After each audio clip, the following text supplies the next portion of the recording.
નમસ્કાર દોસ્તો, સ્વાગત છે આપ સર્વનું તમારી પોતાની YouTube channel ocean coaching classes પર।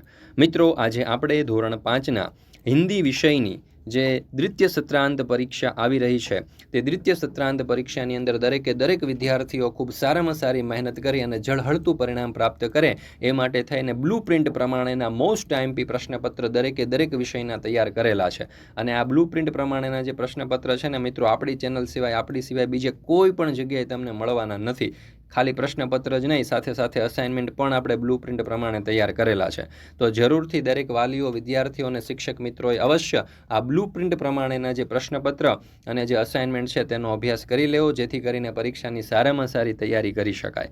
ચાલો દોસ્તો, તો શરૂ કરીએ આપણે ધોરણ 5 વિષય હિન્દી દ્વિતીય સત્રાંત પરીક્ષા 2025નું 11/4/2025ને શુક્રવારના રોજ જે 40 ગુણનું પ્રશ્નપત્ર લેવાનું છે તેનું સંપૂર્ણ સોલ્યુશન। प्रश्न नंबर 1, वाक्यों का गुजराती में अनुवाद कीजिए, जेना कुल 5 मार्क्स है। पहलो सवाल, सरोवर के किनारे गीली जमीन थी, तो जवाब आवशे सरोवरना किनारे भीनी जमीन हती। बीजो सवाल, खरगोशों के सरदार ने एक उपाय सोचा, तो अहींया गुजराती थशे ससलाना नेताए एक उपाय शोध्यो। हम चांद के भांजे है, तो अहींया जवाब आवशे अमे चंद्रना भत्रीजा छीए। चौथुं, हाथियों के झुंड में कुछ शरारती हाथी थे, तो जवाब आवशे हाथीओना टोळामां केटलाक तोफानी हाथीओ हता। सरोवर में हल्की हल्की लहरें उठ रही थी, तो जवाब आवशे सरोवरमां हळवा मोजा उछळता हता। प्रश्न नंबर 2, निम्नलिखित प्रश्नों के उत्तर लिखिए 4 में से 3, जेना कुल 6 मार्क्स है। तो આપણે અહીંયા 3 લખવાના છે, બરાબર। પહેલો સવાલ, लड़के ने अशरफिया कहाँ रखी थी, तो जवाब आवशे लड़के ने अशरफिया अपनी सदरी के अस्तर में रखी थी। बीजो सवाल, जमीन खोदने के लिए बच्चे कौन कौन से साधन लाए, तो जमीन खोदने के लिए बच्चे फावड़े, कहाड़ी, कुदाल और तसले लाए। तीजू, अजय के मोहल्ले में मोहन ने क्या देखा, तो जवाब आवशे मोहन ने अजय के मोहल्ले में कूड़ेदान के बाहर फैला हुआ कूड़ा देखा, भिनक रही मक्खियाँ और चारों ओर फैली गंदगी देखी। चौथो सवाल, हमारे देश का भविष्य कौन है, तो जवाब आवशे बच्चे हमारे देश का भविष्य है। मित्रों, धोरण 3 થી 8ની જે દ્વિતીય સત્રાંત પરીક્ષા 2025 આવી રહી છે તેની તૈયારી માટે ખાસ ઉપયોગી એવા બ્લુ પ્રિન્ટ મુજબના મોસ્ટ આઈએમપી પ્રશ્નપત્ર અને અસાઇનમેન્ટ આપણે તૈયાર કરેલા છે। અને આ પ્રશ્નપત્ર અને અસાઇનમેન્ટ રેડી ટુ પ્રિન્ટ ફોર્મમાં મળી જવાના છે અને સાથે સોલ્યુશન પણ ઉપલબ્ધ છે। અને આ જે પ્રશ્નપત્ર અને અસાઇનમેન્ટ છે તમારી સ્વાધ્યાયન પોથી એકમ કસોટીઓ ગયા વર્ષના જૂના પ્રશ્નપત્રમાંથી વીણીને પ્રશ્ન લીધેલા છે, જેથી કરીને પરીક્ષાની અંદર પૂછાવાની પણ પૂરેપૂરી શક્યતા છે। તો જરૂરથી આ પ્રશ્નપત્ર છે ને તેનો અભ્યાસ કરી લેજો, જેથી કરીને પરીક્ષાની અંદર તમે સારામાં સારા માર્ક્સ પ્રાપ્ત કરી શકો। જો તમે તમારી શાળા, ક્લાસીસ કે સંસ્થાના નામ અને લોગો સાથે પ્રશ્નપત્ર મેળવવા માંગો છો તો એ પણ મેળવી શકો છો। મિત્રો, આ પ્રશ્નપત્ર અથવા તો અસાઇનમેન્ટ મેળવવા માટે અહીંયા નંબર આપેલો છે, આ નંબર ઉપર ફોન કરવાનો છે 7046222254। આ નંબર ઉપર કોન્ટેક્ટ કરી સંપર્ક કરી અને સોલ્યુશનની PDF મેળવી શકો છો। ત્યાર પછી છે પ્રશ્ન નંબર 3, કવિતા પढ़कर प्रश्नों के उत्तर लिखिए, जेना कुल 5 मार्क्स है। तो अहींया તમે જોઈ શકો છો કે નન્હા મુન્હા રાહી દેશ કા સિપાહી હો કવિતા આપણને આપવામાં આવેલી છે। આ કવિતાના આધારે આપણને અહીંયા કેટલાક પ્રશ્નો પૂછેલા છે, એ પ્રશ્નોના ઉત્તર આપણે આપવાના છે। પહેલો સવાલ, धूप में पसीना बहाने से क्या होगा, तो जवाब आवशे कि धूप में पसीना बहाने से खेत फसल से लहलहा उठेंगे। बीजो सवाल, दुनिया की आंखों का तारा कौन बनेगा, तो जवाब आवशे नन्हा मुन्हा राही सिपाही बनकर दुनिया की आंखों का तारा बनेगा।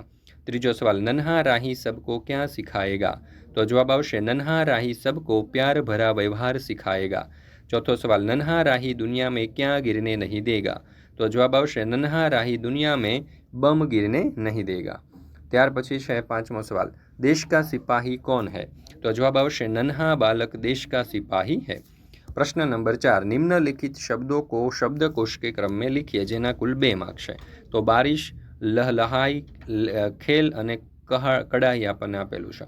તો એને શબ્દકોશના ક્રમમાં ગોઠવે તો સર્વપ્રથમ કડાહી, ત્યાર પછી ખેલ, ત્યાર પછી બારિશ અને ત્યાર પછી લહલહાઈ।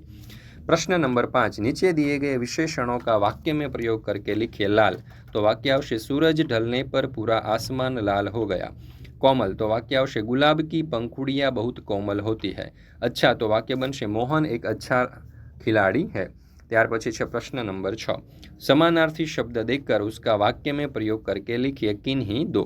तो धरतीનું સમાનાર્થી થશે પૃથ્વી અને વાક્ય બનશે પૃથ્વી સૂર્ય के चारों ओर चक्कर लगाती है। શિષ્યનું થશે સિર, તો વાક્ય બનશે ગુરુજી કે ચરણોं में अपना सिर झुकाना चाहिए।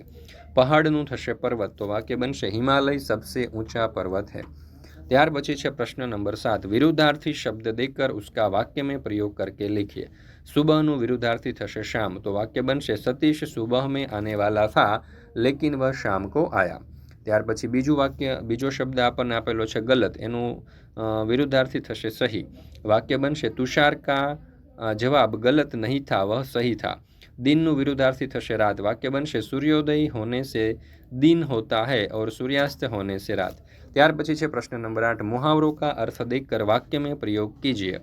नेक रास्ते पर चलना यानी कि सही रास्ते पर चलना, वाक्य बनશે हमें हमेशा नेक रास्ते पर चलना चाहिए।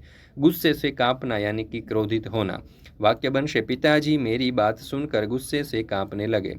कड़क कर बोलना यानी कि जोर से और डांटते हुए बोलना, वाक्य बनશે माँ ने बेटे को शरारत करने पर कड़क कर बोला। प्रश्न नंबर 9, सांकेतिक चिन्हों को समझकर एक वाक्य में विवरण लिखिए।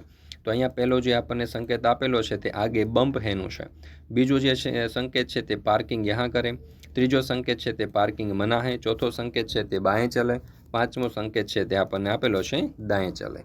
ત્યાર પછી છે પ્રશ્ન નંબર 10, નિમ્નલિખિત વિષય પર 4-5 વાક્ય લખીએ જેના કુલ 4 માર્ક છે। તો આપણને આ મેરા ગાંવ વિશે 4-5 વાક્ય લખવાનું કહ્યું છે। તો મિત્રો જોઈ શકો છો કે મેરા ગાંવ વિશે આપણે અહીંયા 4-5 વાક્યો સરસ રીતે દર્શાવેલા છે। તમે પણ અહીંયાથી આ 4-5 વાક્ય લખી શકો છો। મિત્રો આ જે બ્લુપ્રિન્ટ પ્રમાણેનું જે મોસ્ટ આઈએમપી પ્રશ્નપત્ર છે તો એ પણ તમે પણ તમારા દોસ્તો મિત્રો સુધી પણ અવશ્ય શેર કરજો, કારણ કે આવા બ્લુપ્રિન્ટ પ્રમાણેના જે પ્રશ્નપત્ર છે તમને બીજે કોઈ પણ જગ્યાએ મળવાના નથી, માત્ર ને માત્ર આપણી ચેનલ પર જ ઉપલબ્ધ છે અને દરેક વિષયના બ્લુપ્રિન્ટ પ્રમાણેના પ્રશ્નપત્ર મુકાઈ ચૂક્યા છે, તો જરૂરથી અભ્યાસ કરી લેજો। ત્યાર પછી છે પ્રશ્ન નંબર 11, નીચે दिए गए चित्र का वर्णन 5 वाक्य में कीजिए જેના કુલ 5 માર્ક છે। તો અહીંયા આપણને જે ચિત્ર આપેલું છે ચિત્ર ઉપરથી આપણે એનું વર્ણન કરવાનું છે। તો જુઓ, यह गांव का दृश्य है, सुबह का समय है, सूरज निकल रहा है, आकाश में पक्षी उड़ रहे हैं, दूर कुछ पेड़ और घर दिखाई दे रहे हैं, एक मंदिर भी दिख रहा है, मैदान में 2 लड़के गेंद से खेल रहे हैं, तालाब के किनारे 2 स्त्रियां कपड़ा धो रही है, एक बालक खेत के पास खड़ा है, खेत में किसान है, हल चला रहा है, 2 बैल हल खींचते हैं। મિત્રો ફરી મળીશું આપણે ધોરણ 5ના હિન્દી સહિતના દરેક વિષયના જે દ્વિતીય સત્રાંત પરીક્ષા 2025 છે તેના મોસ્ટ આઈએમપી પ્રશ્નપત્ર બ્લુપ્રિન્ટ પ્રમાણેના જે પ્રશ્નપત્ર છે તે આપણી ચેનલ ઉપર મુકાઈ ચૂક્યા છે અને એપ્લિકેશન ઉપર પીડીએફ પણ મુકાઈ ચૂકી છે, તો જરૂરથી તેનો અભ્યાસ કરી લેજો।